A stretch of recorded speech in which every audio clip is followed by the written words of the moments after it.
You're now listening to the 1130 podcast. Enjoy the show.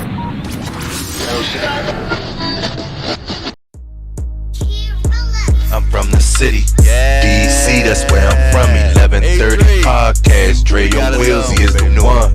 Let's get it, yeah. Who with me? Let's get it, yeah. Who with me? I'm from the city, DC, that's where I'm from. Let's get it. 1130 podcast, Dre and Willsy. Yo, what it do, everybody? It's your man Dre, aka Dre on Wheels. Welcome back, everyone, to the 1130 podcast.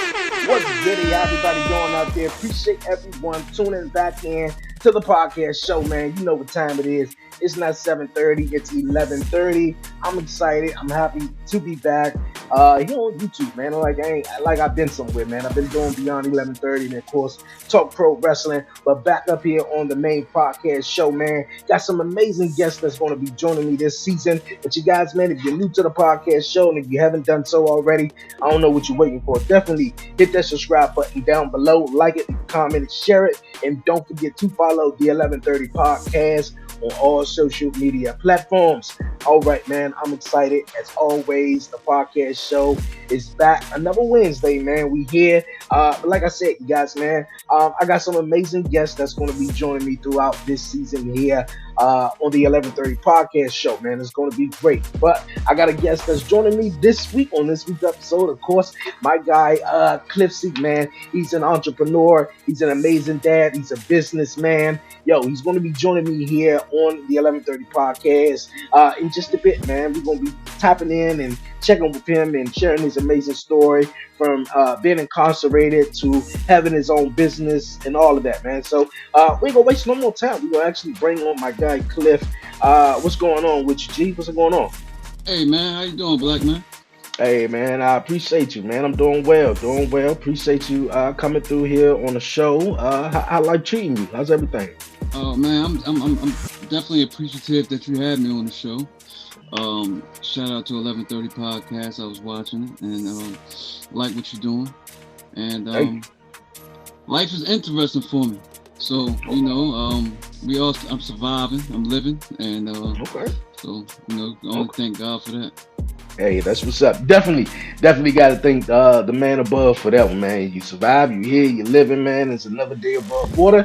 Hey, man, that's pretty excellent, man. Gotta be blessed. But once again, Cliff, man, appreciate you for coming through here on the podcast. We was just chatting before the episode started, though. But since we here, and I like to allow my guests to have the floor, sort of the stage, and inform my wonderful guests, the listeners, and really watchers who's watching about yourself. Tell everyone about yourself. Tell everyone about Cliff.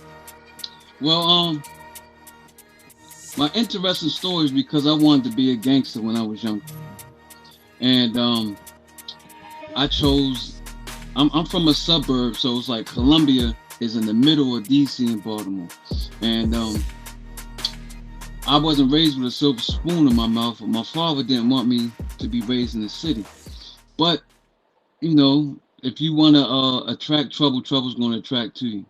So at the tender age of 16, I was waived to an adult system. I didn't get back out till I was 34. And the type of stories and the type of things that I have experienced and seen and went through, man, would take forever. And I probably will be back and we can explain a lot more things as far as the incarceration is concerned, because I'm here to try to make sure that the kids don't follow down that path. A lot of the music, a lot of the movies, a lot of shows, they depicted something that's not true. Like prison is the worst thing that can ever happen to you. You can make it work for you, but as far as the living conditions, what you have to go through is terrible. And then transitioning to, like, I got incarcerated in 1997. I didn't get on the streets till 2013. So the whole world changed. People changed, females changed. So that transition was difficult and still is kind of difficult, you know. Yeah. Can you speak about that transition though? You said what 97 all the way to 2013, and you talk about so many things have definitely changed. Like far as the world, we got technology, social media, just everything. Far as your existence or of the world would change, and what was your thoughts on that? And from being incarcerated for all those time, for all that time. Um, well, my first day, I was on house arrest for 90 days, but my first day, my little sister, she put me on Facebook. So the first time I ever was on the internet was 2013. And I feel like everybody that grew up with technology is kind of weird to me because we Mm, didn't have none of that technology back in the 90s. So when she put me on Facebook, a lot of people kept trying to text me. And I was telling them, call me because you can't miss me if you don't want to hear my voice. And that was mm, like my first um, introduction how people change. People are less personal these days and way more technology driven. So if you comfortable texting me and not hearing my voice after all those years, I haven't spoken to those people to this day. If you didn't call me and reached out and you tried to text me, I ignored you and I'm still ignoring you mm. because it's like a disconnect.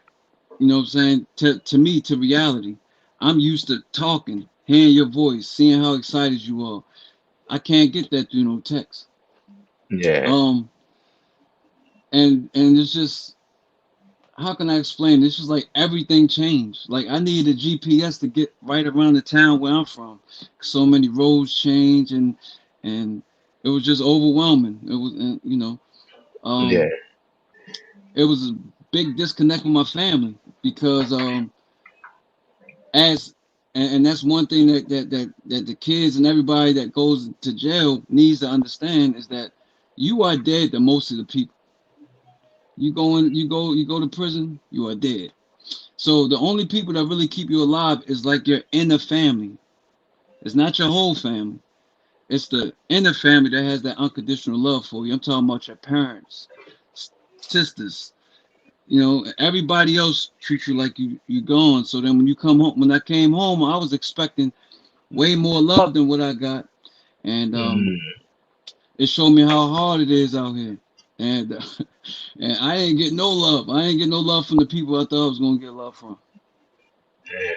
That got to be rough. Definitely, coming out, spending all those years, behind bars in prison, and you come out and you think people is going to show you love, man. Hey, man, I miss you and everything, but it's sort of the opposite. What sort of led you down that path though, getting incarcerated though?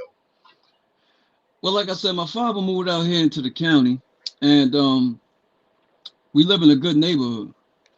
And what drove me was we live in a good neighborhood, but you have a lot of families that can't really afford to live in these neighborhoods.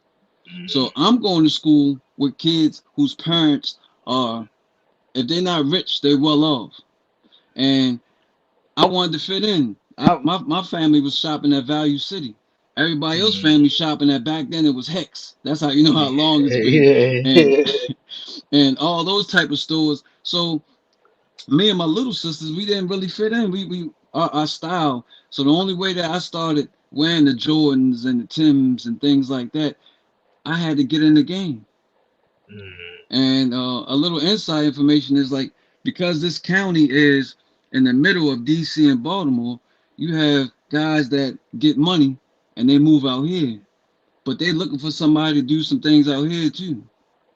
So it was easy for me to connect with guys from DC. I had to connect from DC. I had to connect from Baltimore, and then I started getting money.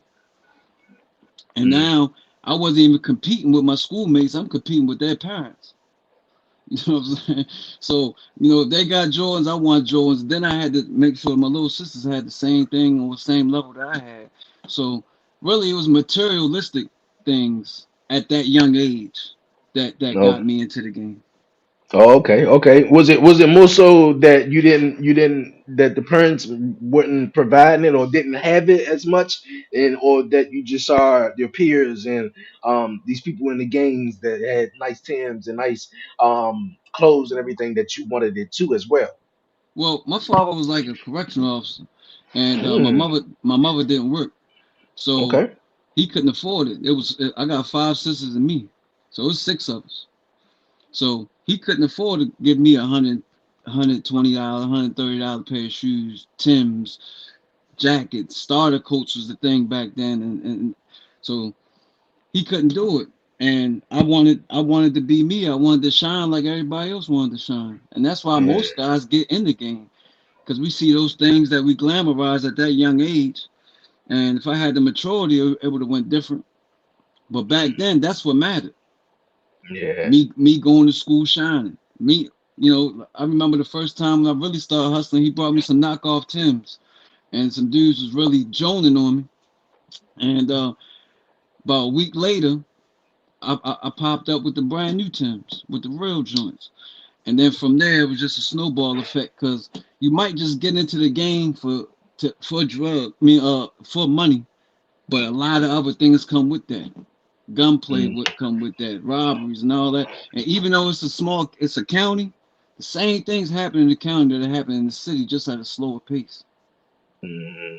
So, You mentioned your father was a correctional officer, right? So what was his response, or how did you feel? Did you feel like you let your pops down because you fell down when you went down into the life as a gang? You went towards that direction, because you would, some people would think sometimes maybe, if you got a dad who's a police officer or a dad who's a correctional officer or maybe in the military, that they would steer you sort of in the right direction. And then oftentimes you have some kids who are rebellious and don't want to have anything to do with their parents, especially when they're like a cop or such.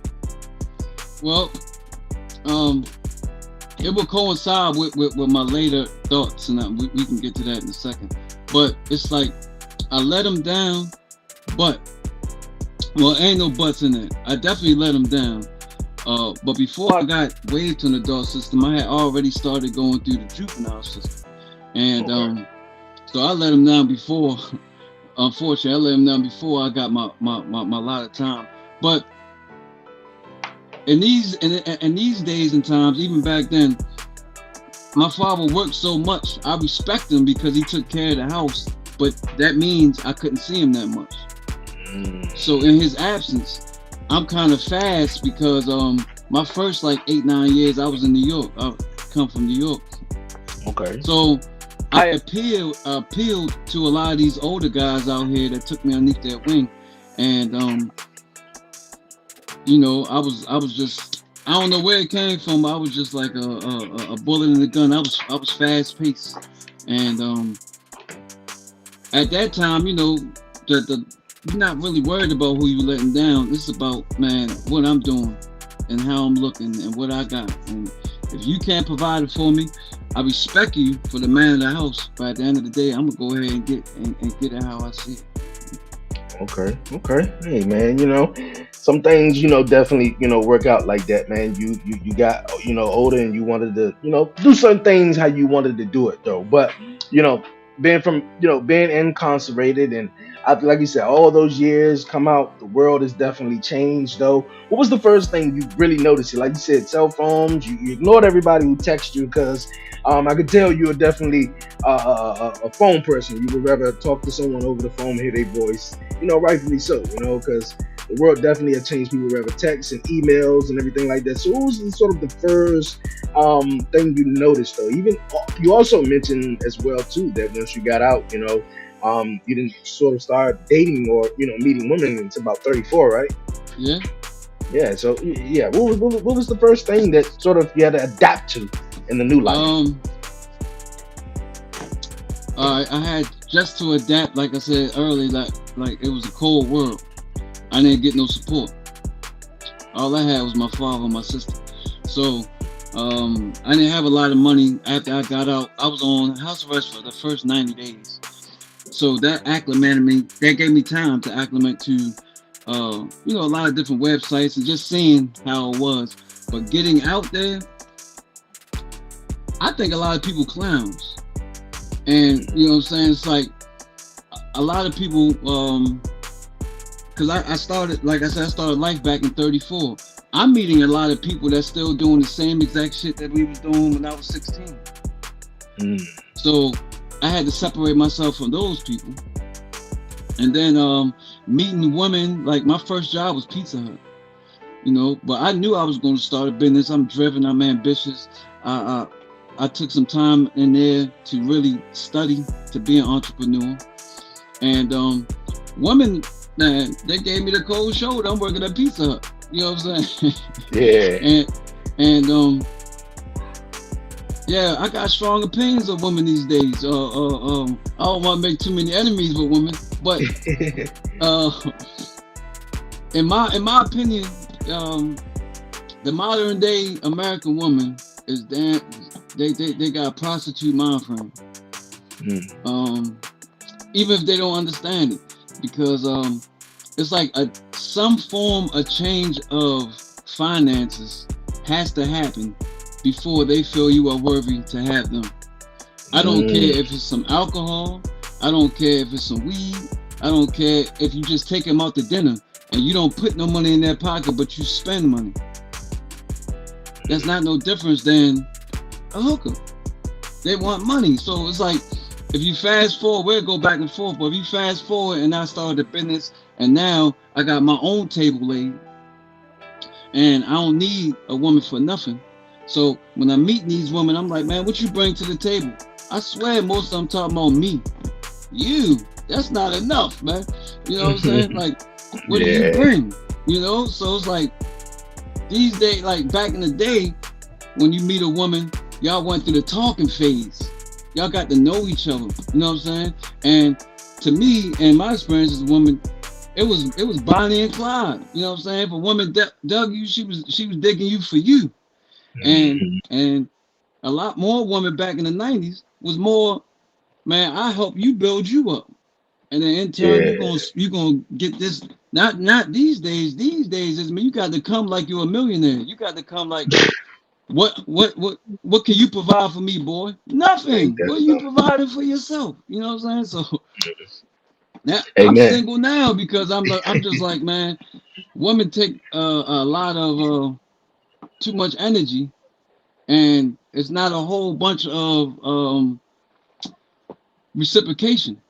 You know what I'm saying? You can take women out, take them on dates and all that. They ain't never thinking about taking you out. They ain't never thinking about, especially like if you're a business owner, they're not even trying to promote your little business, but they want to spend the money on. So I'm like, man, in these modern times, it's messed up, man. Yeah. I haven't really gotten fully used. Well, I'm used to it because I've been out here for 10 years. But them 10 years is like a struggle because I was a struggle as far, not really finances, cool, but as far as like just getting used to the speed of life and seeing how everything goes. And then I come at my point of view as an entrepreneur, as a revolutionary, like I said, it probably take a whole show to really talk about the things that I was doing in the joint. That I study all revolutionaries. I study all this stuff. So when I come out here, I'm independent. That's why I had to start a business. Because I don't want to be a slave to nobody. I don't want to be in a position that anybody can fire me. Yeah, I love that mindset, man. You can tell you are older brother, but one with the mindset from, I don't want to say like from the '90s though, but it's, you one of those guys that, just want to keep it real, want to have conversations straight up, and you ain't about the bullshit though. And you talk about how women are definitely sort of have that prostitute mindset, and it's definitely I see it more so definitely because of, obviously, I haven't had the, you know, I haven't had the moment to, go or in prison, but the women definitely as far as like social media goes, they want money. You ain't spending money. They ain't trying to spend time with you or shit like that. So I can definitely understand what you on that one right there, though. But you said once you came out, you were straight on your head. You trying to get money, businessman. What really kept you sort of level headed throughout all of that, and trying to read information, learn new stuff. So when you do get out, that you could start your own business, stuff like that. Um, I had to go through the trials and tribulations in there. Mm. I was 19 when I heard that judge say 22 years. Um, Rest in peace, my mother. She passed a couple years ago, but she screamed when I got my time, and I mean, from that point, it was just like, all right, I was already incarcerated for like 2 years for a prior charge, so I only had 6 years. So when I got all that time, my main thing was, all right, I'm gonna go ahead um, and study diligently to get out. And when you have that much time, it's easier for you to get caught up in shit. It's easier for you to get caught up in jail gangs. It's easier for you to get caught up in the politics. Because now it's like, yo, I'm going to be in here for a long time. Like, that was in 99, and my release date wasn't until 2015 at that time. But you can earn good days to get out early.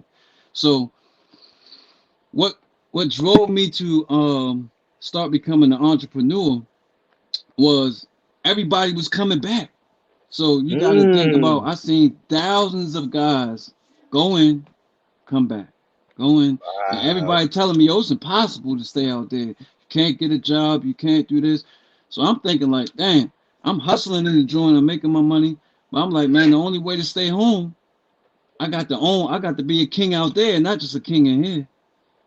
You know what I'm saying? Because I started moving way more drugs in there than I ever did out here. Mhm. And Yeah. then so I'm thinking like, damn. So I started studying and I started planning, I started strategizing, and just the fact of me knowing that I was going to spend half my life in jail gave me the motivation to be like, when I get out, I'm never going to come back. And the only way that I feel that I'm never going to come back is I have to be in charge of my destiny. The type of guy that I am, man, I'm not going out there and making $10 an hour. I'm not gonna be able to live the way I want to live. I'm not gonna be able to do the things I want to do. So what can I do? Came out here, I became a carpet cleaner. Since I've been out here, I don't know what it's like to average less than 50, $60 an hour.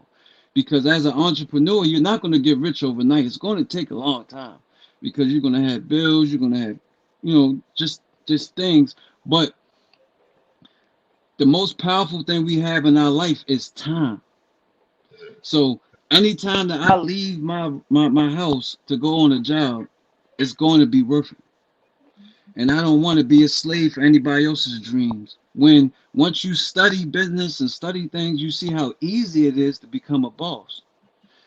And then once you become a boss, you can be a broke boss. I'm a broke boss, but it's way better than being a broke employee.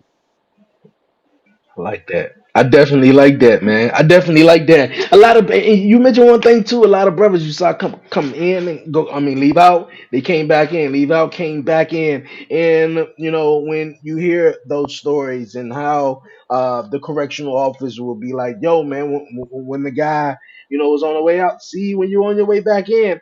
And a lot of gentlemen will come back in. Women, men, will find their way back in because society is sort of set up, especially for the black man to, when they get locked up and they spend 10, 15, 20 years behind prison, they're a felony, they can't get a job, they out of touch with society and stuff like that. So they find their way back in.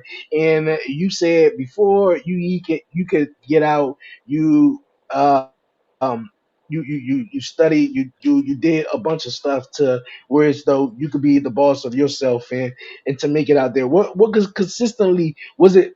Just because you said you're not going back in, what consistently sort of drove you to make you not turn back and just keep going forward? Because I think that's awesome. Well, becoming a diligent reader, becoming studious and educating myself. So because I got waved at so early, I only made it to the ninth grade. And so the more I learned, the more books that I read, it expanded who I am. So one of the main things that really got me to thinking like I'm smarter than jail is in America, it's about 420 million people, approximately, you know. Um, if you look at the statistics annually throughout the country, it's about 3.5, but just for mathematical purposes, we'll say 4 million people are incarcerated throughout the United States. Out of that 4 million, it's about 60% to 70% black, right? Mm-hmm. But let's take the numbers back. So out of 420 million people, if you only have 4 million people that's incarcerated, that's less than 1% of this country that generates billions for the prison industry. Once I learned those numbers, I felt stupid because I'm like, damn, I'm one of the less than 1% that drives careers for correctional officers, drives careers for doctors in jail, drives careers for wardens and everything else that deals with that is less than 1%. So it's less about the race than it is about they need people in jail. Like when you in jail, you are worth $33,000 to $37,000 a year. Out here, you ain't worth nothing to the government. You see what I'm saying? So if they have this small amount of people, and that's why the recidivism rate is so high, because when you come out, like when I came out, it's in Maryland. It's a law called VPI. Well, not a law, but it's a program, and it started by O'Malley. So it's called Violent Parole Initiative. So if you got violent charges, if you was gang affiliated, and this and that and the third, you got to be on this 16-month program. So it consists of you gotta go see a parole officer 3 times a week. You gotta go in that urine cup 2 times a week, and then the parole officer has to come see you. So when I come home once a month. So when I came home, my sister, one of the main things I got was a truck, and I had my license. I had just got my license when I right before I had got incarcerated. You know, back then the age limit was 16 when you get your license, right? Yeah. So my first day, because I told you I was on house arrest for 90 days. My first day in society, I went and got my license. They wanted to take me shopping. They wanted to do all this. I need a license because you got that card right there. It's things wrong with this car. It's been sitting. My sister knew I was coming home for 2 years. But so I went and got my license. They thought I was crazy. I didn't practice or nothing. And I really didn't pass that test, but that girl knew that I was incarcerated because my father kept my license all that time in the china cabinet. If he didn't have a license, I would have had to go through the whole process. But because I've had that license, so I was able to get my license. And I feel that out of 25 people, I was the only one that graduated. I was the only one that stayed home. Everybody else went back because it was almost impossible. Because they if you don't get a job within 90 days, then you go back. How can you get a job and then they want you to report 3 times a week? So you already got a felon, and now you got to tell your employer that I have to miss at least 3 days. Unless you get a night shift job, you have to miss 3 days out of a week. So with me having that car, and that's why I was explaining to that lady, because I made that lady clipboard fly out her hand. I ain't touching cars so long, you know what I'm saying? But Yeah. By the grace of God, you know, I passed it. She passed it. She told me to practice, and now I'm able to do that. But even with the car, I couldn't get a job because I got gun charges. I got armed robberies, and all I did was start a business, say I've worked for that business, and my business didn't take off for 6-7 months. And that's how I stay home. Hey man, that's what's up, man. That's what's up. Drive and ambition, man.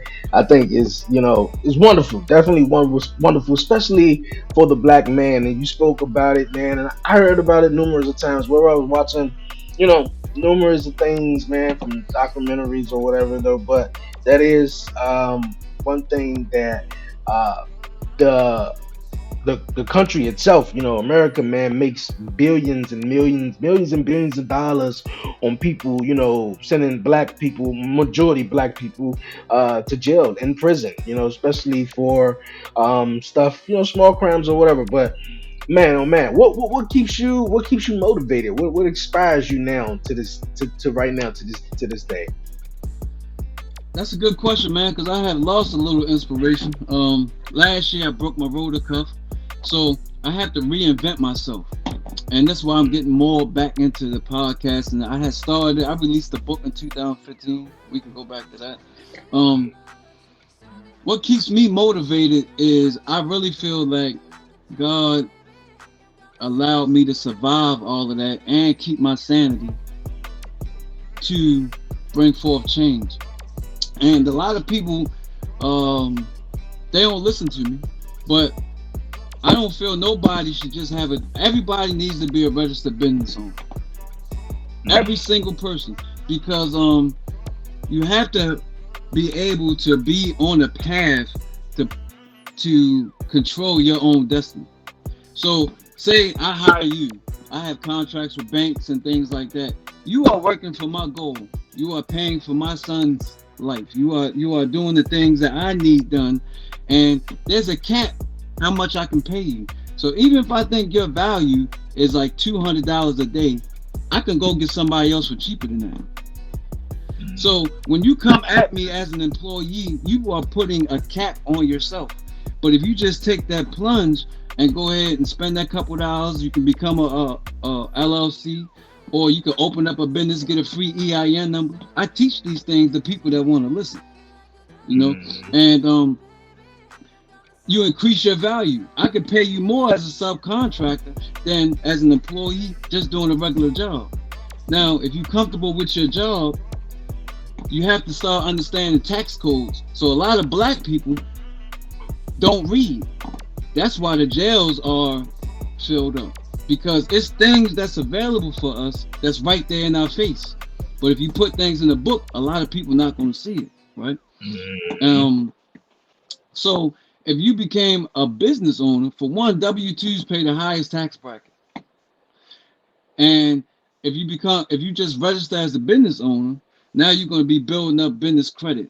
Now you're going to be doing all these things, especially for ex-con, because as an ex-con, I was able to separate myself from my company with that EIN number. EIN number is just nothing but a new social security number.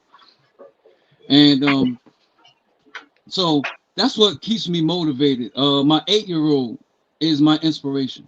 If you talk to him, he wants to be a business owner. If you ask him, well, how much money do you make? I pay him $30 an hour every time he comes with me, because I wanted him to make sure he never wants to get a job. And I don't think enough black people are teaching generational wealth. They're caught up in a whole bunch of this bullshit. They're caught up in Instagrams. They're caught up in all these social media platforms. And they're not caught up in generational wealth. We're only here for a certain amount of time. So it's like, what's your purpose of life? What are you living for? You're not just living just to work a job, to struggle your whole life. You're supposed to be trying to make a mark. So if you got a job and it's making good money, that makes it easier for you to start a business, because now you just spend that money, register your business. You can start throwing things through your business, and you can finance a car through your business. You can get a house through your business, and nothing should be in your personal name. But people really don't want to listen to that, because it's like it's the American way. And if you look at the percentage of business owners, if you look at the percentage of people that got money, they call everybody crazy, because you have to be eccentric to want to go against the norm. Hey, you're right. You're right, man. I like the mindset, man. I like the mindset, and definitely we do got to teach our kids, man, generational wealth, man, and what it is to, want to work for yourself, man. And like I was telling you before the show, man, I do this full time me podcasting, and I got a little man, he 1.5, he'll be 2, and you said you got a 8-year old, right? Yeah. And you've been out for about 10 years. So you had your son after you got out of prison. And how did that make you feel having the son? Is that your only son?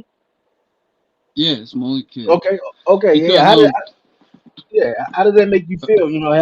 Having a son, and you just you're getting out of prison, trying to leave that world behind, and also show him and direct him in a way in life. well, I rushed the process because I really just wanted a kid. So when you do all that time, it's like, damn, I want to be able to leave a lineage behind. So Hmm. I met a woman. I met my son's mother at work. I was working at a warehouse, Cole's warehouse, and rushed that process. But I was already focused as far as what I was doing. But what I have done is I dedicate my life to my son. Now a lot of people say they dedicate their life to their kids, but you're not dedicating your life to your kids if you're not putting them in the position to succeed, even before they know what success is.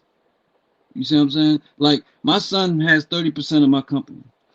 My son is already on paper as being a registered business owner in Maryland.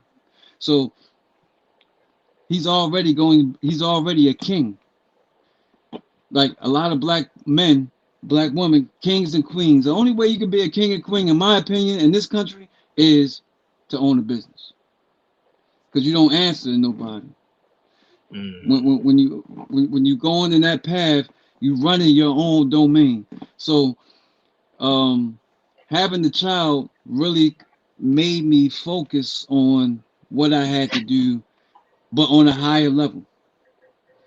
And it's just a blessing having a kid that he mine. He came from me. Yeah. You know what I'm saying? So nothing else matters. You know what I'm saying? Like I got vices like everybody else got vices, but I put money aside. I buy him everything. I do everything that's necessary to make his life better than mine.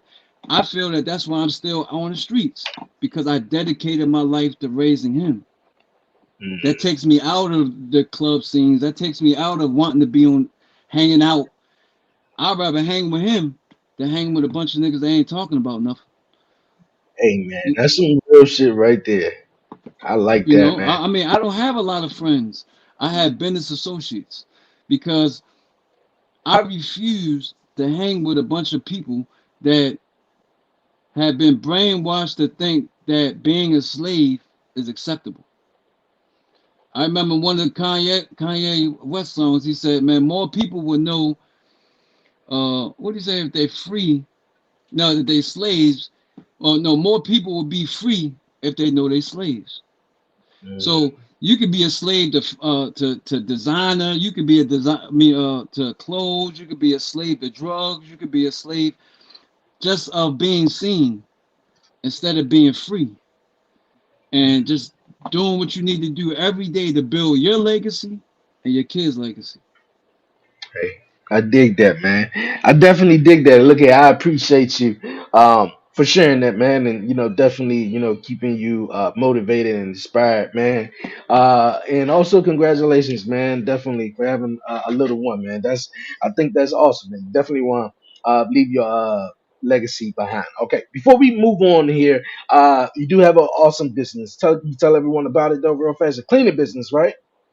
Yeah, It's yeah, based out of is it based out of Maryland? yeah. It's based out of Maryland. It's called Okay. Seas Cleaning Company / Seas Industries. So Seas Cleaning Company is like my more carpet cleaning, upholstery cleaning. I do car detailing, um, power washing houses. But that was before my accident last year. So I Okay. still do that, but it's a little limited now, you know. Okay. But really, I'm a hustler. So I came up with hustles that everything is going to average more than $50 an hour. Mm. And all those hustles average more than that. My new venture is I rent out the 360 photo booth. So when I got hurt, I got blessed by a queen named K Sal. I don't know if you ever heard of her, but she has some academies in Baltimore and things of that nature. And so she knew I was hurt, couldn't do what I was doing. She liked my story. I've been dealing with it for a while, so she blessed me. Well, I had to pay some money, but she blessed me with this 360 platform, Mhm. and I've been doing events all over. I was just at the. Have you ever been to the what's it called? The DMV Taste. It's like where they have a whole bunch of food trucks down. Uh, Downtown in Yeah, DC. downtown. Okay, yeah, yeah, most definitely. Yeah, I seen it. I've been down there before. Yeah. Uh-huh. Yeah, I was there. I was there. I was. My first event was the Ant Glizzy fight. Oh, okay, the Anglizzi fight. Okay, okay. It was a fight with Davey. Yeah, Davey Ruffin. Yeah, yeah, yeah, yeah. Okay, okay, okay. That was last year, right? Yeah, yeah, that joint was lit. That joint was lit. Yeah. Yeah, I I never. I was so surprised. My man was like, "Man, come on, man. I'm gonna get you into this joint." So I went down there, and I was so shocked at the turnout. It was peaceful until the end, right? But it of was course. peaceful. Um, it was thousands of people, and I never even heard of Ant Glizzy before that joint. I heard of Shy Glizzy, but I ain't Yeah. never heard of Ant Glizzy. But to see his pull, and then since then I started following him. I see how he got things moving and stuff like that. But it was a good turnout. They had about 4 fights inside the ring. I'm talking about, and Mhm. Yeah. yeah, he was winning till he gassed out. Yeah, yeah, yeah, yeah, Yeah, yeah. I seen it. yeah, Yeah, I seen yeah, it on that social media though. yeah, I that man follow. gassed out. I got whole videos of that joint, man. That man gassed out, man. I thought he was faking for a second because he was laid out. I'm talking about, man, that man looked like he was dead for a second, but he was throwing up. But that's what happened. He was smoking before we got into the ring because my Hmm. 360 was in the VIP section. So Okay. they back there smoking, drinking, what I'm saying, before the fight. And he was doing his thing before he gassed out. But Oh, okay. but from that event to the Taste of DMV, uh, I did a Nepal celebration in Virginia.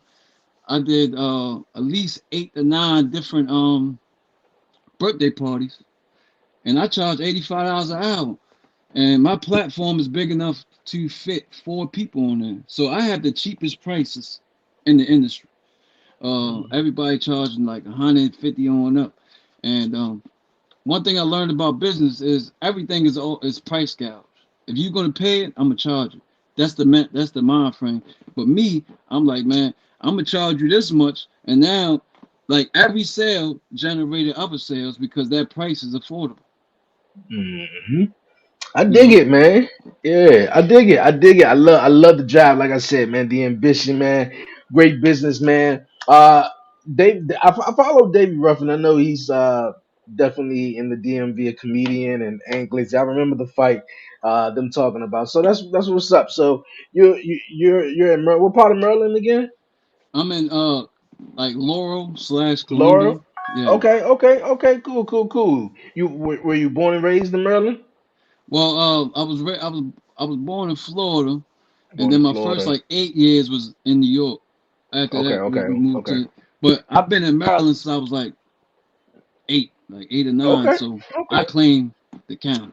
Okay, I ain't one okay, of the that's ones that try to skirt around there. I'm from the county and still hit you right in your nose. You know what I'm saying? Like, so yeah. you know, That's what's up. That's what's up. Yeah, I'm from DC, DC, born and raised, man. So when you mentioned that, I was like, man, I know what he's talking about. Definitely know what he's talking about. I look at man. I love it. I love having you on, man. Here on the show, Cliff, man. Before we wrap it up, you guys, we're gonna move on here on the 11:30 podcast show. It's time for the 11:30 podcast hot seat. Yeah.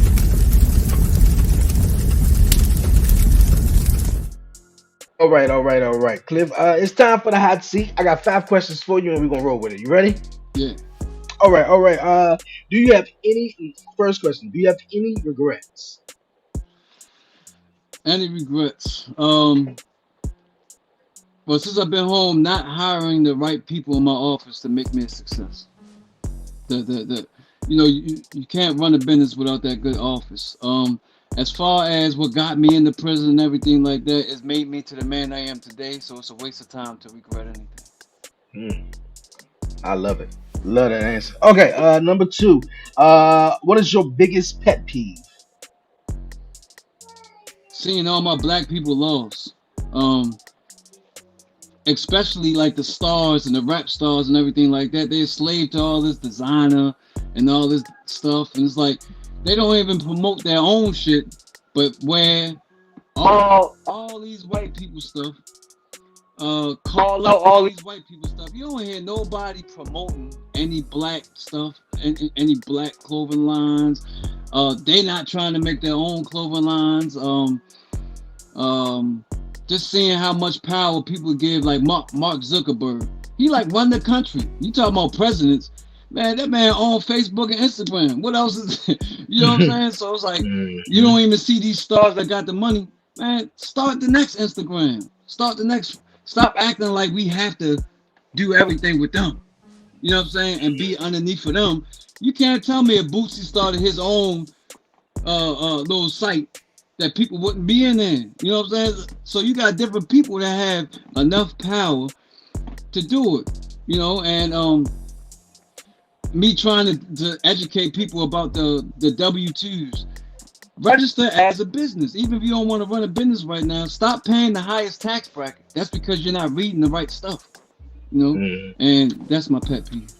Hey, I dig it, man. I dig it. I don't, it's a difference between, being rich, and having money, and I think it's what I'm trying to say is it's two type of being, rich, and I think it's mentally and also, wealthy.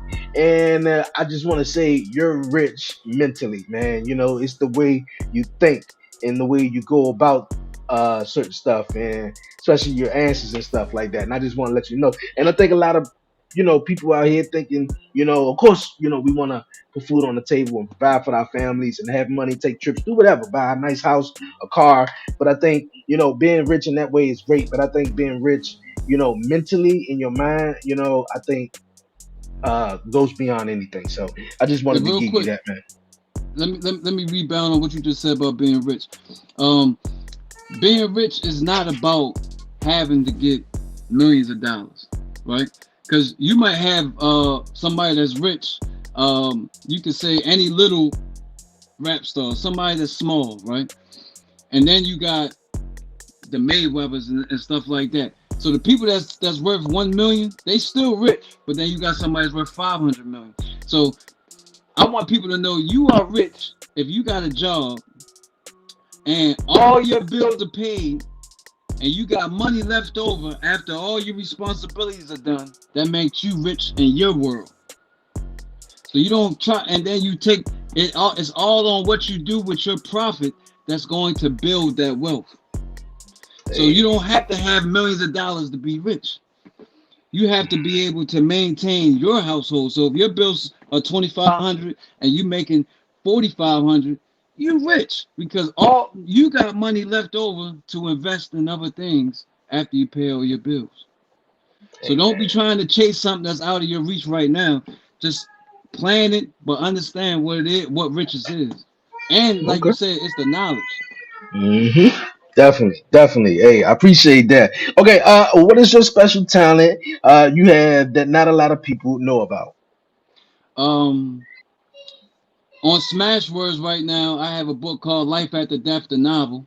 So I write, um, and that's one that I had to walk. I signed myself on my own company, Cortex Publishing. So I had to walk away from that deal, but I write and I plan on doing podcasting and things of that nature. So that's my little special talent of me trying to change the world, me trying Okay, to change the direction.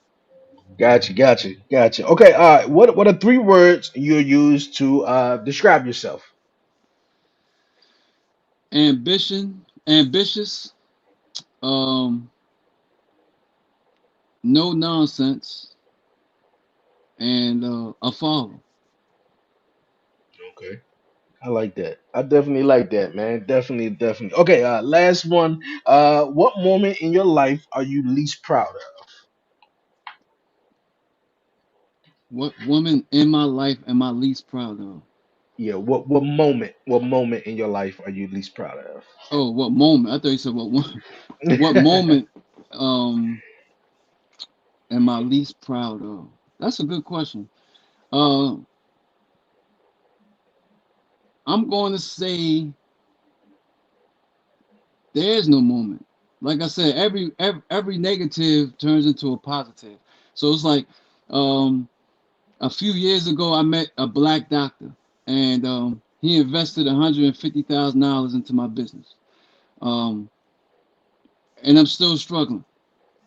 So that moment is that I had enough money to do things, but you have to learn. That was the first time I had any money for real, you know.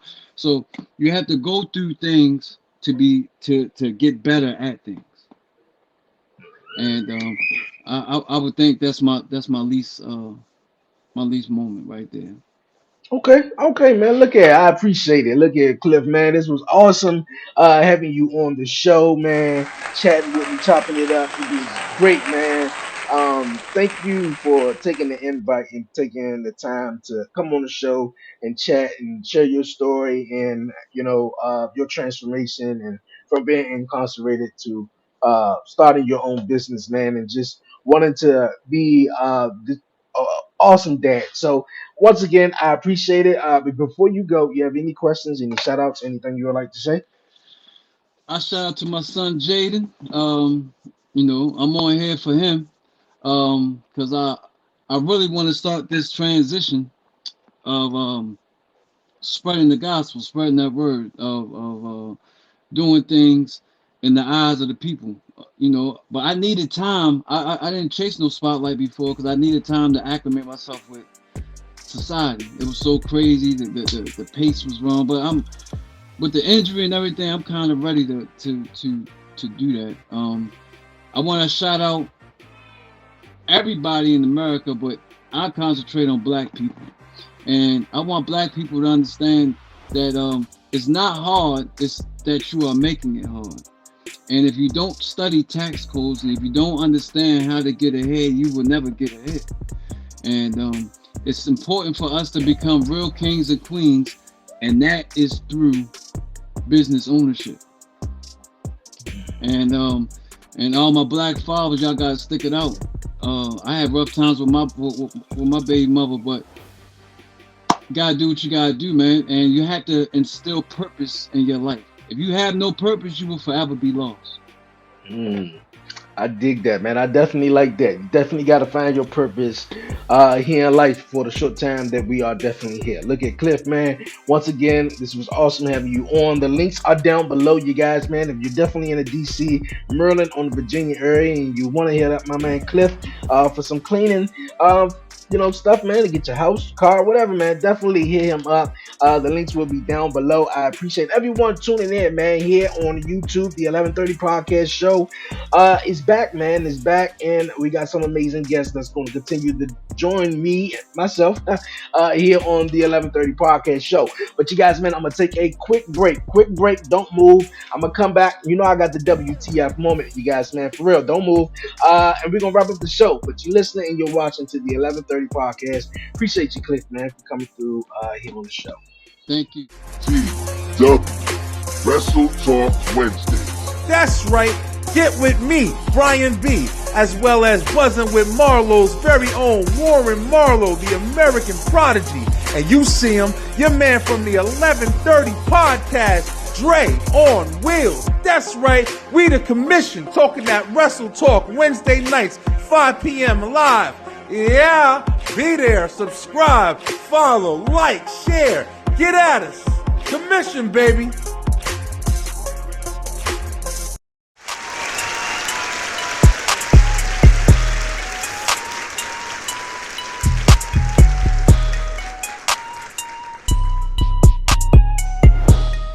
Yo, Yo, we back here on the 1130 podcast. Appreciate everyone sticking with me throughout the short break.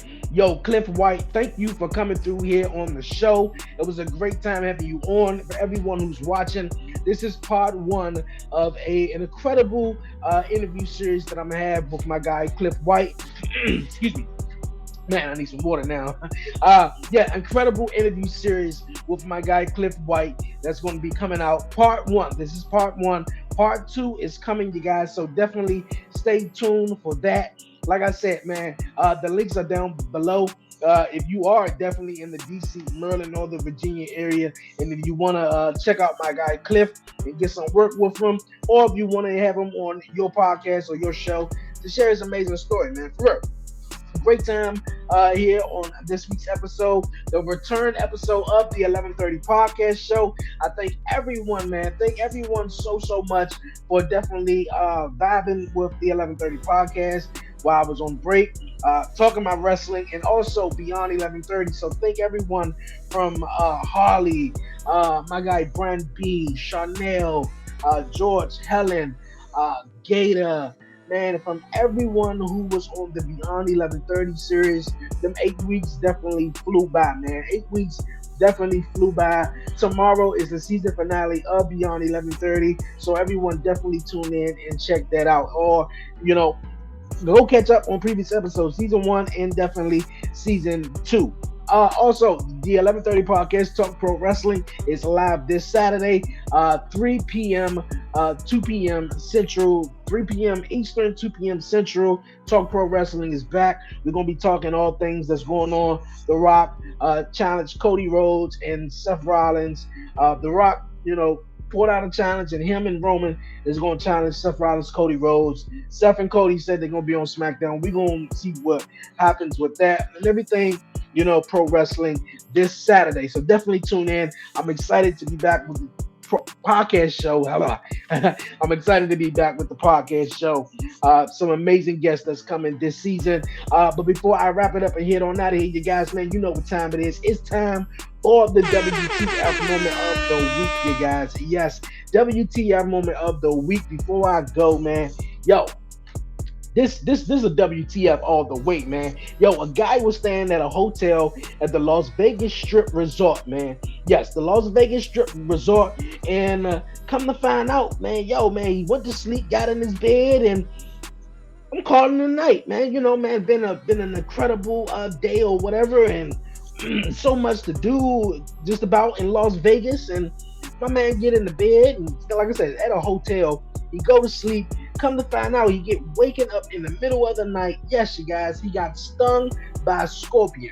And you won't even guess where he got stung at by. You know, yeah, in his testicles, you guys, man. You think I'm bored jiving? Check this out real fast. Rich in Las Vegas, some people go bust, but one local man says he never expected the close encounter he had inside his bedroom at a posh Las Vegas resort.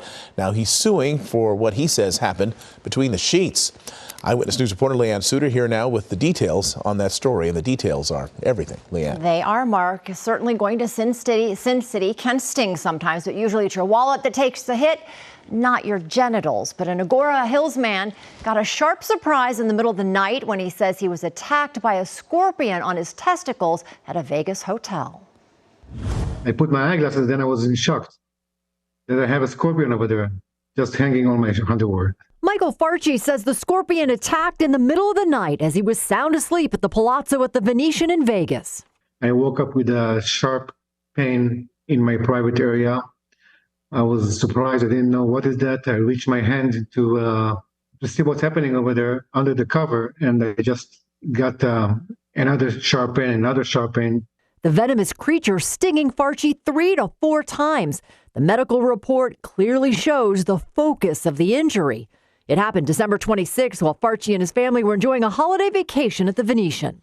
Nobody staying in Vegas needs to be exposed to deadly scorpions while they're sleeping, let alone on their private areas, their testicles, etc. It's just beyond. Farchi now suing the high-end hotel for the Sin City stinger. He says he still has some ongoing medical issues due to the traumatizing attack. It is traumatizing until now, even today. I'm going to bed. I'm checking the covers and everything. At the time of the scorpion sting, the Las Vegas Health Department had cited several hotels, including the Venetian, for bed bugs. But scorpions? This appears to be not the first time that scorpions were found in a guest room at the Palazzo, at the Venetian. It's absolutely unbelievable. Farchi says what really stings about the scorpion attack is how he was treated by the hotel. The Palazzo didn't even apologize for what happened when I met with the hotel manager. And they just charged me for my room, the restaurant, and whatever I used. No apologies, no nothing. WTF, man. WTF all the way, man. Like, dog, I'm filing more reports on top of reports, bro. I better not have got nothing while I got stung in my nuts while I'm asleep in the bed, man. And that's the one thing, man. Look at black folks. We go to a hotel, we got to check the whole bed, man. Make sure ain't nothing in it, because some of them beds, man, might have bed bugs, and some they didn't need to get changed or anything like that. And for like a Las Vegas hotel, now I'm not saying, it's like that, or because I never been, but with a strip like that, so many people coming in and out, people trying to make money, man. Some people ain't clean the bed right or whatever, but dog, I'm suing that hotel, man, and I'm getting something, or whatever. But not more so just about the money, but just to let y'all motherfuckers know, y'all need to make sure y'all be cleaning. And yeah, that scorpion was little, and you barely probably could have saw it, if it didn't catch your eye. But dog, my man got stung in the nuts, man. He went to go tell him, and they ain't even fucking believe him, bro. They ain't even believe him. Like, I saw the story. I'm like, dog, I don't believe it either.